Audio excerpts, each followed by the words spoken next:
ду сокини чоркӯҳро ба хок супурданд. Омори охирини қурбониёни захмиҳои ду ҷониб. омори расмии қурбониёну захмиҳои ҷониби Тоҷикистон то кунун расман нашр нашудааст. дар маҳаллаи Сариҷари ҷамоати чоркӯҳи Исфара зуҳри имрӯз баъд аз намози ҷумъа ду нафар сокини мулкии ин ҷамоатро ба хок супурданд, ки бар асари даргириҳои марзии дирӯз аз сӯи низомиёни қирғиз кушта шуданд.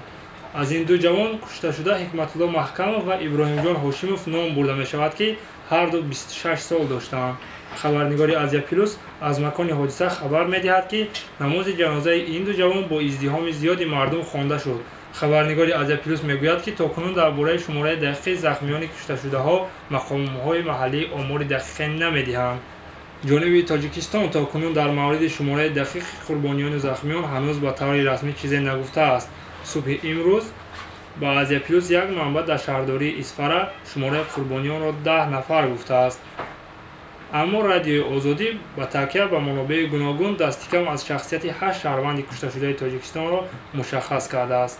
Салоҳиддин Гадоеви 28 сола, майёр фармондаи яке аз илбонгоҳҳо, Бахтовар Маҳмудов ҷавони сокини деҳаи Наймани ҷамоати Сурхи Исфара, Умедҷон Юсуфов сокини 32 солаи ҷамоати Овчи Қалачии ноҳияи Бобоҷон Ғафуров, Некрӯз Ғафуров сокини 28 солаи деҳаи Даҳбеди ҷамоати Қаратоғи шаҳри Турсунзода, Ҳикматулло Маҳкамов ва Иброҳим Ҳошимзода ҳар ду сокини 26 солаи ҷамоати Чоркӯҳ, Шералӣ Раҳматзода ва Сафар Набиев сарбоз.